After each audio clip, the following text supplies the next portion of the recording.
Les vannes apéritives servies par Laurent Ruquier et ses auteurs dans On n'est pas couché ne sont pas réputées pour être toujours légères et digestes, mais l'un de ces amuse-bouches, samedi 17 février 2018, est resté en travers de la gorge de plus d'un téléspectateur. Dans la séquence d'ouverture rituelle de son rendez-vous vespéral, le maître de cérémonie a comme de coutume demandé à chacun de ses invités de choisir un portrait de personnalité parmi une sélection inspirée par l'actualité de la semaine.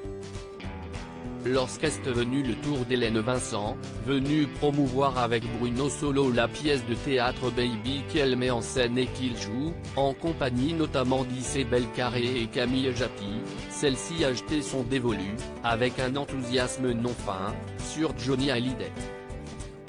Une joie spontanée vite tempérée par la gravité du sujet, la guerre terrible que se livre autour de l'héritage du rocker sa veuve, Laetitia, à laquelle il a tout légué, et ses grands-enfants, Laura Smet et David Hallyday, déshérités.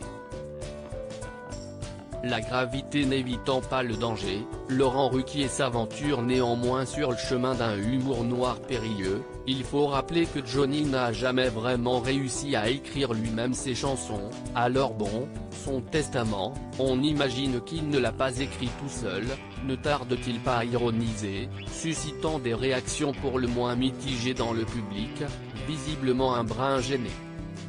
Il arrive encore à allumer le feu, ne serait-ce que dans sa famille.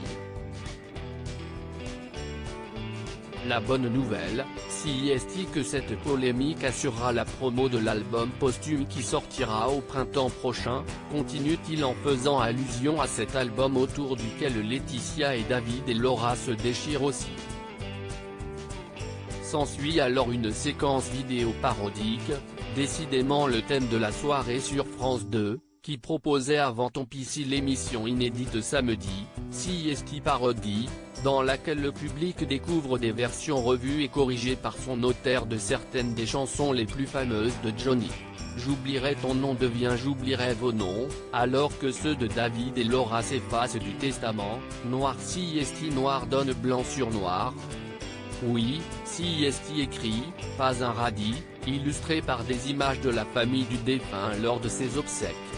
Que je t'aime se transforme en que je lègue, image de ses biens immobiliers à l'appui, et d'Adouronneron, encore plus subtilement, en Tatouléron, oui, Tatouléron. En plateau, la mine affligée d'Hélène Vincent et l'ambiance semblent en dire long sur l'accueil de cette succession de tubes. Et de même sur Twitter, où quelques-uns ont exprimé avec beaucoup de franchise leur malaise, parlant d'une parodie indécente, ignoble pour la famille.